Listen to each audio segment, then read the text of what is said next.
Seguimos en ampliación del domingo y ahora vamos a conversar sobre un tema que atraviesa los intereses y necesidades de todos los peruanos, que es el tema de la educación.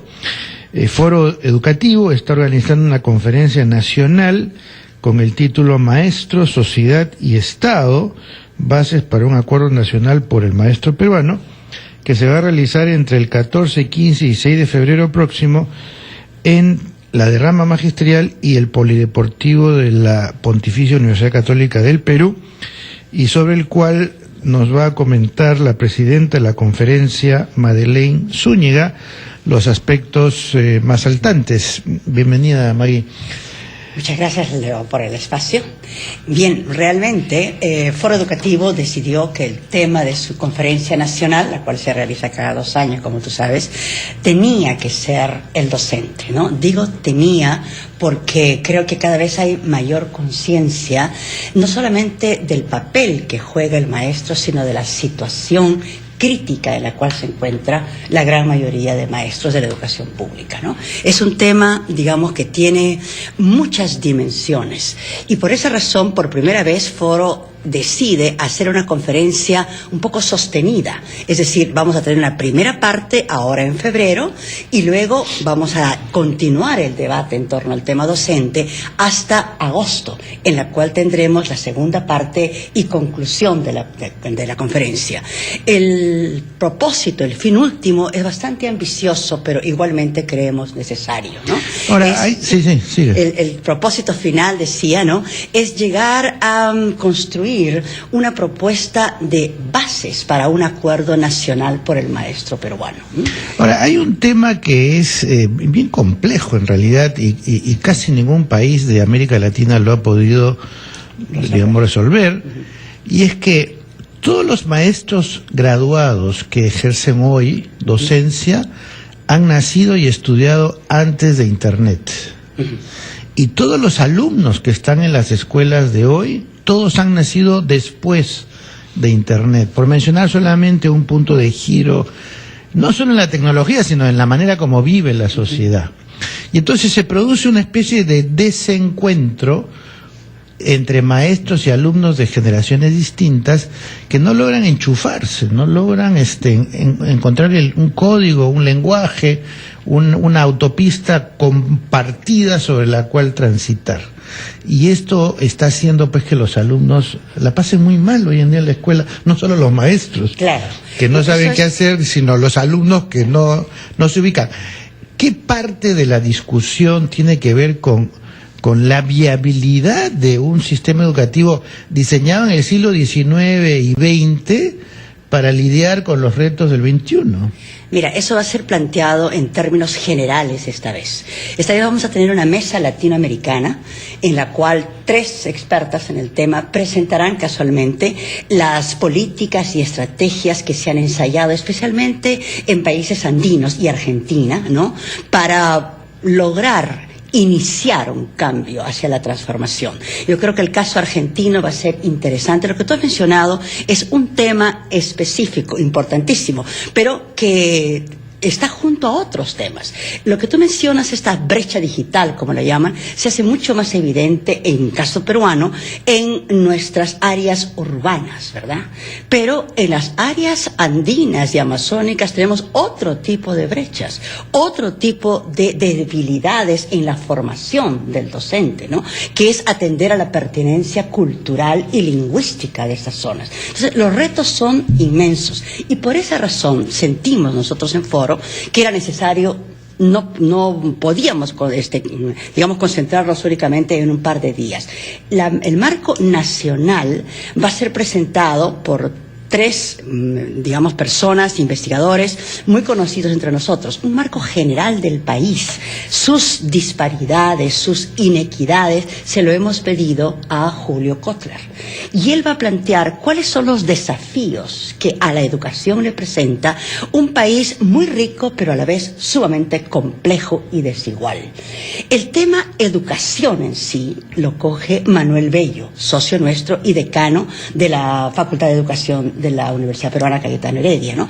Él va a hacer referencia a los intentos que ha habido en el país y ciertos acuerdos como el Acuerdo Nacional, como el Proyecto Educativo Nacional, cómo han visto cómo se ve la educación en esos avances que hemos tenido, porque son avances en política educativa, para luego darle lugar a que Ricardo Cuenca, que está investigando y mucho el tema docente, entonces toque el tema de cuáles son los retos que tiene el docente de hoy para cumplir con la educación que necesita el Perú, hoy ya en pleno casi siglo XXI, con las exigencias que tanto tú como yo hemos señalado, ¿verdad? Ahora, Entonces, hay una paradoja entre la estabilidad laboral de los profesores y el consecuente envejecimiento de la fuerza docente. Sobre todo esto se ve en Europa, donde la estabilidad hace que los profesores se queden hasta los 65 años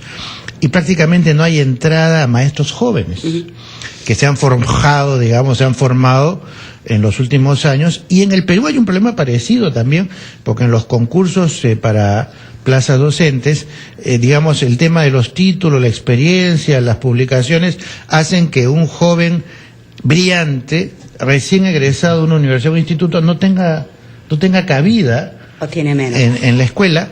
Y entonces, ¿cómo lidiar, por un lado, con el derecho de los profesores a mantenerse en sus labores, junto con la necesidad de que entren fuerzas jóvenes, nuevas, a meterle otras aires y otros vientos al sistema? Bueno, yo creo que para empezar, hablando de los profesores mayores de 40, 50, que tú te mencionas, hay una responsabilidad grande de parte del Estado de su constante actualización. Yo no soy ninguna jovencita, pero me puedo hasta jactar de conocer qué es lo que está hoy, ¿no?, mucho más recomendado por la experiencia, por todos esos avances tecnológicos y otros temas, como el tema ambiental, por ejemplo, ¿no?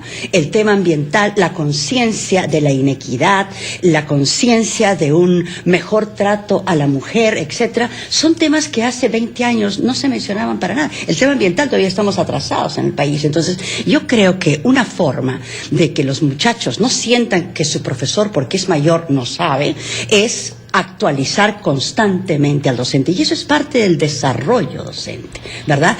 No debe ser entendido únicamente como que ya tienen su título y se acabó. No, el Estado tiene la obligación de emitir políticas y tratamientos para que actualicen constantemente a su docente, en todo sentido, ¿verdad? Entonces, hay esa responsabilidad. Por otra parte, como tú dices, el joven brillante de repente entra.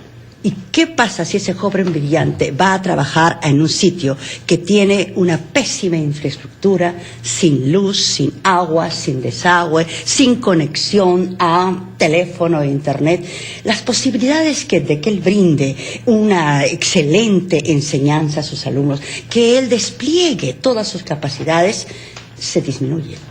Y entonces, por eso es importante entender todo lo que está incluido en este concepto grande de desarrollo profesional docente, ¿no? Vamos a ir a una breve pausa. Vamos a continuar con este tema del seminario, la Conferencia Nacional Maestros, Sociedad y Estado, Bases para un Acuerdo Nacional. Volvemos después de estos breves mensajes.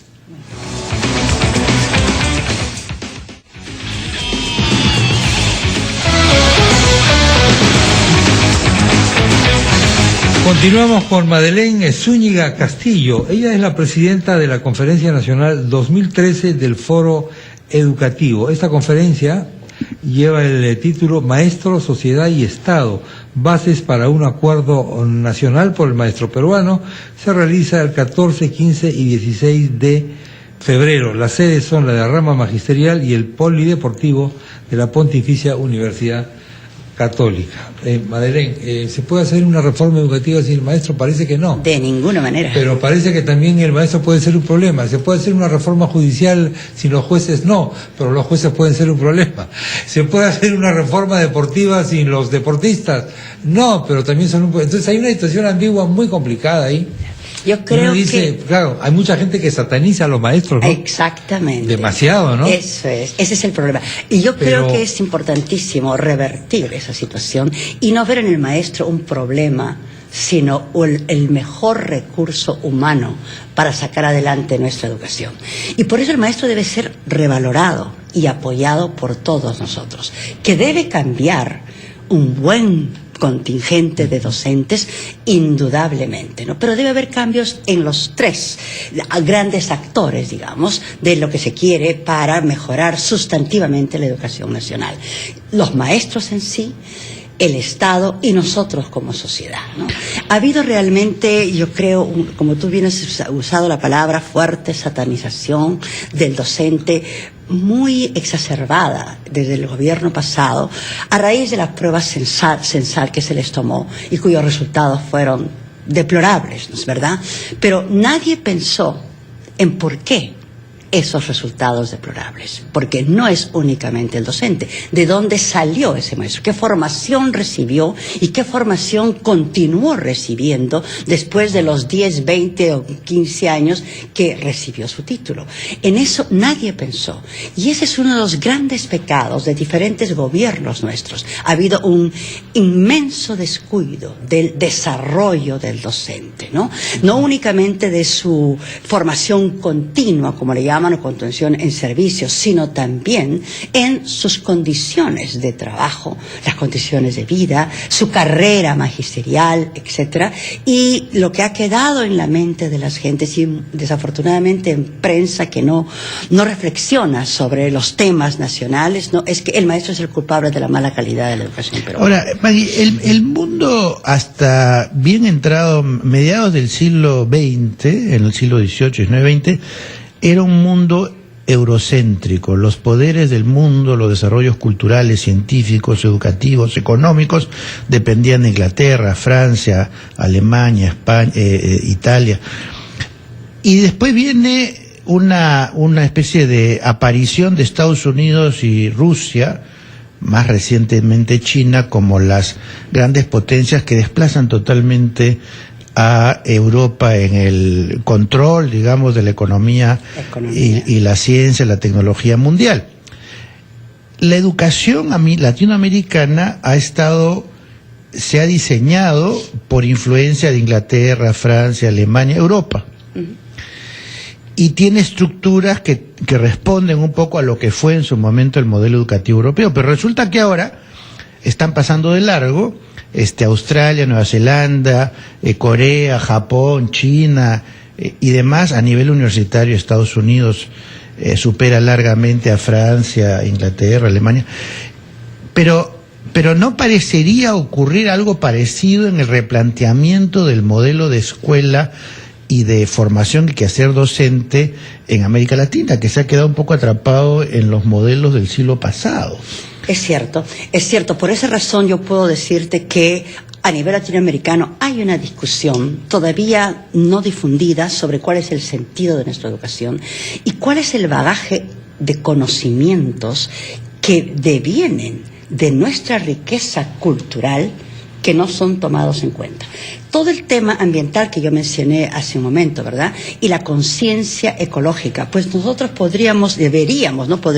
deberíamos aprenderla muy bien de nuestros grupos indígenas, que ellos sí tienen ese conocimiento y por supuesto que no vamos a decir que digamos la tienen plenamente, porque también hay depredación de la naturaleza en las comunidades indígenas, eso es innegable, ¿verdad? Pero se sabe por estudios, ¿no? Y por experiencia de vida de ellos que tienen mucho más conciencia de lo que significa un maltrato constante a la naturaleza, que es realmente de donde vivimos. Entonces yo diría que en términos de saberes, ¿no? En términos de saberes y actitudes, Latinoamérica está todavía por presentar cuál es su contribución a la educación. Y también la pregunta de cómo la tecnología puede ser un soporte para una transformación, claro. Porque yo he tenido la oportunidad de trabajar en colegios, por ejemplo en la zona de Huaraz, también en Puno, en las zonas altas de las mineras. los chicos utilizan los celulares y los internet y demás, digamos, así sean rurales, así sean chicos Cada vez que más, es cierto. cada vez más, o sea, no es que estén excluidos de los desarrollos de la tecnología. Quizás el error del gobierno peruano ha sido, digamos, darle laptop, por decir, a los alumnos antes de dársela a los profesores. Yo siempre he ¿no? pensado Que debieran, una vez que las dominan, Claro. pueden inducir a los alumnos. Fue realmente para mí, yo siempre he pensado eso, que fue un error iniciar a nuestra educación en el uso de tecnologías con las escuelas rurales más apartadas, las que menos condiciones tenían para hacer un buen uso de esa tecnología, ¿no? Yo diría que desafortunadamente lo que tú dices es cierto, o sea, cada vez hay más uso de Internet, pero todavía no es universal, ¿no? Todavía tenemos muchos lugares, como acabo de decir hace un momento, que no tienen teléfono inclusive, y no son pocos. Es verdad, pero lo van a tener en un año, en dos. Tal vez no, pero es importante si estamos, prepararnos. no, yo creo que sí, pero el tema prepararnos. es si los Eso es lo más profesores importante. están en condiciones para Mira, lidiar con eso. antes que nada, toda la formación docente, yo creo que la tragedia, yo la califico así, la tragedia de nuestra educación en mucho tiene que ver con las grandes debilidades de la formación inicial del docente, ¿no? Que además prácticamente perdió institucionalidad con esta posibilidad de abrir institutos superiores, pedagógicos particulares en cualquier parte, en cualquier local, con cualquier persona. Una grandísima irresponsabilidad. Y públicos también, ha dicho eso de paso. Por supuesto que sí, de los dos casos, ¿no es verdad? Bueno. Entonces ahí hay muchísimo por hacer, ¿no? Muy bien. Bien. Madeleine, gracias por haber estado con nosotros. No, gracias Muy a amable. ustedes. Yo Muy podría buenos decir días. un pequeñísimo comercial a las personas que esperamos se interesen por participar, hacer escuchar su voz en esta conferencia nacional. Pueden inscribirse llamando a los teléfonos de Foro Educativo 264-2638 o al 264-0607. También escribiendo a la página web www.foroeducativo.org. Foro Educativo todo seguido. Muchísimas gracias Madeleine. por el espacio. Muy buenos días. Espero León en la conferencia. Bueno.